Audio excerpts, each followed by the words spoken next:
Hi friends, welcome back to our channel. So friends, మీ యొక్క account నుంచి మీ యొక్క జీమెయిల్ ఐడి నుంచి మీకు సంబంధించిన జీమెయిల్ ఐడి అకౌంట్ని వేరే అకౌంట్ కావచ్చు, మీ అకౌంట్ కావచ్చు, వాటిని ఏ విధంగా మనము రిమూవ్ చేయాలి. పర్మనెంట్గా మీ యొక్క జీమెయిల్ ఐడి అకౌంట్స్ మీ మొబైల్లో 2-3 ఉన్నాయనుకోండి.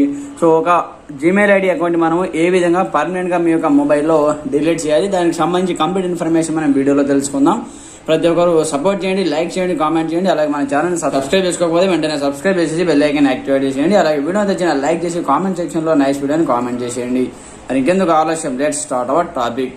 ఫ్రెండ్స్, అందుకోసం మీరు మీ యొక్క మొబైల్లో ముందుగా ఎన్ని జీమెయిల్ ఐడీస్ ఉన్నాయో ముందుగా మీరు తెలుసుకోండి. దాని తర్వాత మీకు ఏదైతే అవసరం లేదో ఆ జీమెయిల్ ఐడిని కంప్లీట్ మీరు ఒక చిన్న సెట్టింగ్ ద్వారా మీరు కంప్లీట్ ఇక్కడ నుంచి రిమూవ్ చేసుకోవచ్చు అనమాట. ఏ విధంగా రిమూవ్ చేయాలంటే చూడండి, ముందుగా మీరు మీ యొక్క మొబైల్లో ఉన్నటువంటి ప్లే స్టోర్ ఓపెన్ చేయండి. ఓపెన్ చేసిన తర్వాత ఇక్కడ పైన లోగో పైన ట్యాప్ చేయండి. ట్యాప్ చేసిన తర్వాత ఇక్కడ మనకు మీ యొక్క జీమెయిల్ ఐడి కనిపిస్తూ ఉంటుంది. వన్స్ ఇక్కడ కార్నర్లో ట్యాప్ చేయండి. ట్యాప్ చేసిన తర్వాత కొంచెం స్క్రోల్ డౌన్ చేసి ఇక్కడ మీకు ఉన్నటువంటి జీమెయిల్ ఐడీస్ అన్ని మీకు అయితే కనిపిస్తూ ఉంటాయి. మీ మొబైల్ ఎన్ని జీమెయిల్ ఐడీస్ ఉన్నాయో అన్ని ఇక్కడైతే కనిపిస్తాయి అనమాట. దాని తర్వాత స్క్రోల్ డౌన్ చేసిన తర్వాత ఇక్కడ మనకు manage account on this device అనే ఒక సెట్టింగ్ అయితే మీకు కనిపిస్తూ ఉంటుంది చూడండి. వన్స్ దీని మీద ట్యాప్ చేయండి. ట్యాప్ చేసిన తర్వాత కొంచెం స్క్రోల్ డౌన్ చేసి ఇక్కడ మనకు గూగుల్ అనే ఒక సెట్టింగ్ కనిపిస్తుంటుంది చూడండి. ఈ గూగుల్ పైన ట్యాప్ చేయండి. వన్స్ ట్యాప్ చేసిన తర్వాత ఇక్కడ మీకు సంబంధించిన ఆల్ మెయిల్ ఐడీస్ అనేవి ఇక్కడైతే మీకు కనిపిస్తాయి అన్నమాట. మీకు ఏ మెయిల్ ఐడి అయితే అవసరం లేదో వన్స్ దాని మీద ఈ విధంగా ట్యాప్ చేయండి. ట్యాప్ చేసిన తర్వాత మనకు ఈ విధంగా నెక్స్ట్ పేజ్ అయితే ఓపెన్ అయిపోతుంది. దాని తర్వాత మీరు ఏం చేయాలంటే ఇక్కడ చూడండి, పైన మనకు 3 డాట్స్ అనే ఆప్షన్ కనిపిస్తూ ఉంటుంది.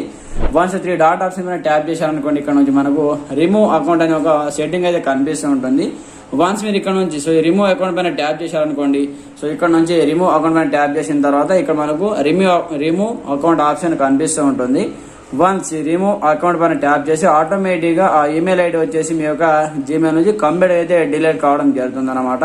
మీ మొబైల్ నుంచి పర్మనెంట్గా అకౌంట్ అయితే డిలీట్ అయిపోతుంది. ఈ విధంగా ఈ చిన్న సెట్టింగ్తో మీరు కంప్లీట్ ఇక్కడ నుంచి రిమూవ్ అకౌంట్ పైన ట్యాప్ చేసి అకౌంట్ వచ్చేసి డిలీట్ అయిపోతుంది అనమాట.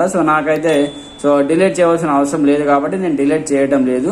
మీకు ఒకవేళ డిలీట్ చేయాలి అనుకుంటే, ఎనీ అకౌంట్స్ మీ మొబైల్ నుంచి పర్మనెంట్గా డిలీట్ చేయాలి అనుకుంటే ఈ ప్రాసెస్ ప్రకారం మీరు కంప్లీట్గా ఇక్కడ నుంచి డిలీట్ అయితే చేసుకోవచ్చు అనమాట. అయితే అయిపోతుంది అనమాట. ఈ విధంగా చాలా ఈజీగా ఒకే ఒక సెట్టింగ్తో కంప్లీట్గా మీకు అవసరం లేనటువంటి జీమెయిల్ ఐడీస్ని మీ యొక్క మొబైల్ నుంచి పర్మనెంట్గా మీరు ఇక్కడ నుంచి డిలీట్ అనేది చేసుకోవచ్చు అనమాట. ఫ్రెండ్స్, చూశారు కదా. ఈ వీడియో మీకు ఎలా అనిపించిందో కామెంట్ సెక్షన్లో తెలియజేయండి. ప్రతి ఒక్కరు సపోర్ట్ చేయండి, లైక్ చేయండి. అలాగే మన ఛానల్ సబ్స్క్రైబ్ చేసుకొని బెల్ ఐకాన్ యాక్టివేట్ చేయండి. Thanks for watching this video. జై హింద్.